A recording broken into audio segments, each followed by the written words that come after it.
This is part two of our podcast with Mr. Chad Stewart. If you haven't seen the first one, go watch it now.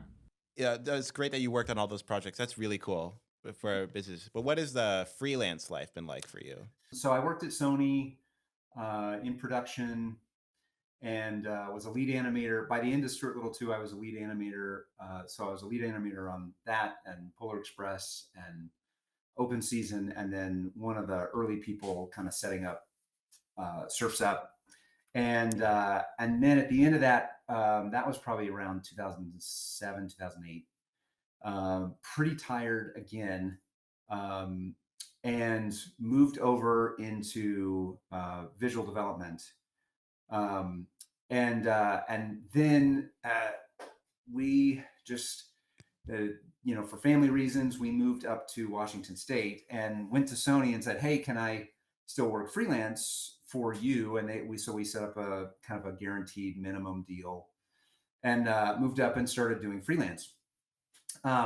So immediately, the first thing I'm realizing is I can take my reel in to different clients, and they look at these movies and they say, "Fantastic, we want that." And I'm like, "Well, I only did the animation." And they look at me with this sort of blank stare, and I realized very quickly, oh, I'm going to have to learn everything really fast because I so that was good. Ultimately, I had to learn modeling. That's when I learned modeling and rigging and lighting and compositing and materials and displacement and all of this other stuff that I had sort of heard but never really knew what it was.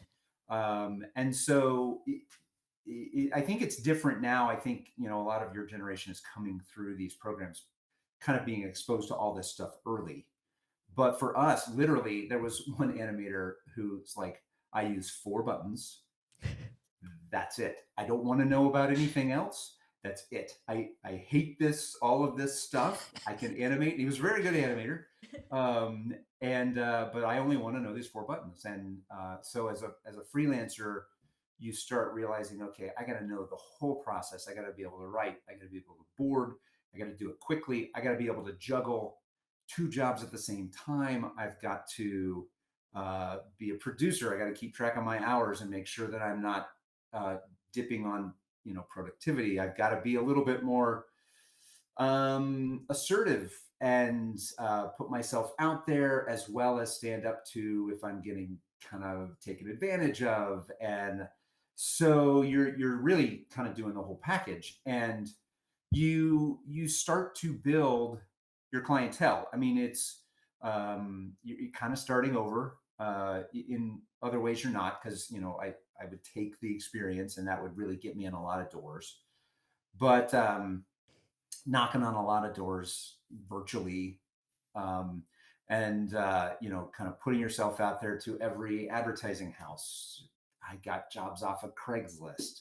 I got jobs I didn't get paid for. I got ghosted, and but then I started with really early AI stuff, doing kind of the avatars for some of those things, and I did stuff for sporting events, and then I did straight to video movies, and then I did some of the big stuff with Sony, and so you kind of do a little bit of everything, and you realize, okay, I start to build my list of, like, Sony's my top client, and then I've got this second tier, which was a studio called Real Effects in Texas, that did a lot of their work with remote workers. And then there was an advertising agency in Boston, and then there were some video game places, and then and you start to figure out, like, if Sony came a knocking, like, I always had to tell people, like, Sony comes,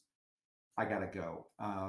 And so that was a hard thing to try and juggle too, because if I occasionally I would try to do 2, sometimes 3 jobs at the same time, and I would realize I'm like pushing this person off and pushing this person off, and sometimes you have to do that. It became wearisome. I always had enough work, but I was not getting paid nearly the same amount of money that I was making in the studios. We were living in a place that was much more affordable, so there were different things, but it's its own hustle. The studio has got a sort of a hustle culture. Well, the freelance world has an equally but kind of different culture as well. Oh yeah. Mm-hmm. I'm curious, in that time that you were doing a lot of those freelance jobs, you were saying you had to learn how to do modeling and all this other stuff. Did you start learning a lot of rigging around that time too? Mm-hmm. Yeah, yeah. So yeah, and that was right. So we moved in August of 2007, and then they had the housing market crash just a few months later, and so freelance work really kind of just went away for 6 months because so many investors who would invest in these sort of independent things that used remote workers back then. A lot more people use remote workers now, but back then that was really the bread and butter. So they stopped investing in those different things. And so I early on made a rule, like if I have time, I've got to use it to learn. So one of the guys that had been on my crew, his name's Kevin Freeman, and an amazing modeler rigger who came through Sony that way and then kind of fought his way into animation. Well, he had left about the same time, and he set up a site teaching modeling and rigging. So I sign up and I watch his videos and I start making rigs, and I entered into this sort of e-card contest. That was one Christmas. So I won this e-card, and the prize money was all Amazon, like an Amazon gift card. So that's what we bought Christmas presents with on that year, on Amazon. So, which back then was, again, a little bit different than how we used to do things. But yeah, there was always this time of trying to look at the whole process and go, what am I weakest in? And how do I shore that up? Yeah. Mm-hmm. Interesting. The rig that we used in the animation course, the Captain Humphreys rig, who made that? I did. Yeah. Okay. Nice. I was always curious about that. Like for years, I've wondered, like, did he get this somewhere? Because I can't find it anywhere else. That's awesome. Yeah, no, I made my early rigs, and then Joe Mandia kindly looked at some of the rigs and was like, "Hey, do you mind if I tweak this a little?" And I was like, "Well, sure." And he added a few little things, particularly on the Captain Humphreys, just some extra controls. But initially, yeah, I made all those rigs. That's cool. That was kind of my introduction to rigging. Was I remember I watched the seminar that you guys recorded for the animation course of rigging. I watched that, and that started to get me kind of understanding how to do it. But then as soon as I was able to kind of start like tearing Captain Humphreys apart and putting him back together, that's kind of how I learned most of my rigging stuff that I know now. Mm-hmm. It's just taking that whole rig and being like, okay, how is this connected? Oh, now it's not connected at all. Well, I'll put it back. And yeah, that was always kind of fun for me. That's really cool. Oh, good. Well, and a lot of that rig came directly from that course that I took from Kevin Freeman. That's how he would rig. And it was also like, I was a bit of a terror as a lead on Surf's Up, because there was an initial sort of wave of, let's put everything we can in the rig. Mm-hmm. And so like the little bird character in Stewart Little, the first version of that, if you wanted to go to a different frame, it took 18 seconds to get to a different frame because there were so many, her feathers and all her wings and everything literally was every single feather, and it was just like, and back then the processing power wasn't as good. And so from that point on, the animators and the riggers were always in this sort of battle. And I was one of the early people on Surf's Up. And I would just come in and just, what's that? Why is that there? We don't need it. Rip it out. And so they started calling like the foot that we ended up with. They're like, oh, it's the college foot. And I'm like, yeah, I don't care if it's the college foot. And it has all these extra little, 5 extra blend shapes. And you tell me it doesn't cost much, but everything slows it down. I want it as fast as it can go, because the open season rigs were really slow. That's another reason why, what you see in Captain Humphreys is pretty simple, because I just don't, there's no reason to make it complicated. That's how I feel about everything. Is especially if it's one of those things. It's like the audience is never going to notice or care. I'm not putting it in the rig. And Like, if I want it on one scene or one shot, I will custom do it with deformers, a blend shape, whatever it needs to be, and then it's yeah, gone. which feels obvious to a rigging artist, but to somebody else, like I remember I had a whole argument with animator this summer about that, where he's like, "Oh, can we just make this a little bit bendier?" No, dude. Like in your shot, yes, but the rig Right. itself, if I make it any bendier, it's gonna fall apart. Yeah, Yeah. it was a fun. Yeah. It's always a fun argument to have. Man, what made you decide to start the animation course, and when was that? So I had, so I'd been doing freelance. So from 2007 to about 2012, so about 5 years. And my kids were all teenagers and regular teenagers, breaking fingers and, doing different things, getting hurt, and, nothing major. But as an independent, I'm paying for the insurance, and the insurance as an independent at the time was so difficult Mm-hmm. that we were paying such high deductibles to get insurance that we ended up basically paying for the insurance and paying out of pocket, because we had such a high deductible. So we were like, oh, this is killing us. So then I decided, okay, well, maybe I'll try going back to a studio to see if I get the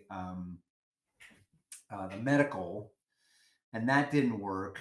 I was sort of commuting to Vancouver, Canada, which I'm not. I'm about a 6-hour drive from Vancouver, Wow. so not too bad, but still back and forth on the weekends. It was bad. So then we went back to LA to sort of recoup. I knew I had to go back for and work in a union shop for another 2 years to qualify for the retirement plan, medical plan. And so we knew it was just at some point I've got to do this. So why not do this now? And while we do that, so we went back to LA. I went back to Sony, working visual development and trying to figure out, okay, so what can we do to supplement the freelance income that would pay for the medical and make this work a little better? And so my wife came up with, because we had homeschooled our kids and we had seen the rise of online education. And so we thought, well, okay, well, maybe I could do a couple of classes on the side. I had been teaching at Animation Mentor for a number of years while I freelanced. And so I thought, okay, we'll try this thing. Well, within, so she just put it out on her Facebook, and within like 2 weeks, we had 2 full classes. And Wow. then in 6 months, we had 190 students. And we were like, oh, this might actually work. And so I went to Sony and said, hey, I'd rather work for you, but I want to move back to Washington. Can I work full time, but remotely? And they said, we know it's coming, but we're just not ready to do it quite yet. So I said, that's fine. If you need freelance, and I did some freelance things after that for them. But we came up here and started full time, and it just has been steadily growing ever since. So we knew someone who was probably about 13 at the time. It was family friends, and he would make different visual effects films and whatnot, and show me, and his mom would kind of be like, yeah, we don't exactly know what's going on, but we're really impressed with it. And it was like, okay, hey, you've done a lot, this is really cool, but I can tell what you're trying to say and it's not coming across clearly. So I thought, man, if he had just a little bit more training, then he would feel a whole lot better about his films, and other people would understand what he was trying to say. And so that was really the goal, was to try and set up a small set of courses that would work sort of as preschool to introduce all these concepts of visual storytelling, animation, cinematography, editing, story structure, all of this, so that they can make their own films and they would make sense. That then kind of led into the drawing courses, because people would ask for drawing courses, and then that's sort of led into more drawing courses, and then that's led into software courses and some other things that we keep going with. So, but that's kind of the the small pebble, I guess, that started rolling down the hill. Interesting. That's so cool. Yes. I remember for me specifically when we started taking classes there, it was because I had just gotten out of I just started high school, and the class I was taking, it was an online high school, and it just was terrible. I hated every second of it. But then at the end of it, like we finally found a way to get me out of there, and we just started straight up homeschooling like all together. And at that point, my mom came into my room when I was like kind of sitting there, like just trying not to cry because of how terrible it was. And I felt really stupid about it too, because I was like 15 years old or 14. I don't remember how old I was. But I was like, I'm too old for this to be affecting me this much, but I hated this. And my mom's like, I found another online school. I'm like, nope, no more online schools. I hate them. Can't do it anymore. She goes, no, but hear me out. This one teaches animation. And I was just like, okay, well, that's a little different. I like that. And the very first class I had with you, I was just like, oh my gosh, I love this. I want to do this all the time. And it was such a game changer for me. And because I didn't really know at that point in my life, like what I wanted to do next. I knew, okay, like high school is next. I don't really know what I want to do for a career or any of that stuff. And as soon as I started taking those classes, I'm like, I want to do this. I love this. I think and I think we have so many people that say the same thing. Like some people that have never even realized animation, they're just saying it sort of as a summer course or something. But then we also, which was surprising to us, is we have people that come in and the parents thank us later and say, we found out in one class that our son never wanted us to be an animator. Like you realize what it is and how hard it is. And you saved us so much money because we were going to send him to an animation college and it was going to cost us tens of thousands of dollars. And so, and I now think I can be an accountant or something. I don't know. Yeah. So, that's. But I love the process of just letting it be exploration, understanding. Oh, you mean there's this other thing that's just telling stories and drawing little quick pictures? Like that sounds amazing. I want to do that. I didn't even know that existed. So to let people sort of see where they really fit in the process and how many places they can fit in the process, because there's so many different types of jobs. Oh yeah. Oh yeah, definitely. Yeah, and I think that's something so many people just don't understand about animation is it's not just anime. Like especially when I'm explaining to other people, like, oh, I work in animation. Like, oh, you do all the little drawings? I'm like, okay, well, A, no, I don't do drawings. But B, I don't even move the character. Yeah, because at this point, I do a lot more rigging. But I think it was because I remember tearing apart Captain Humphreys was what made me realize, like, okay, I think I want to know how this was made. Yeah. And that was like a 4-year process of me just, okay, let's try this. Oh, let's try this. And yeah, it was such a cool experience. So you mentioned you have your kids. How did you and your wife navigate homeschooling and raising 8 kids in such a chaotic industry? That's a good question.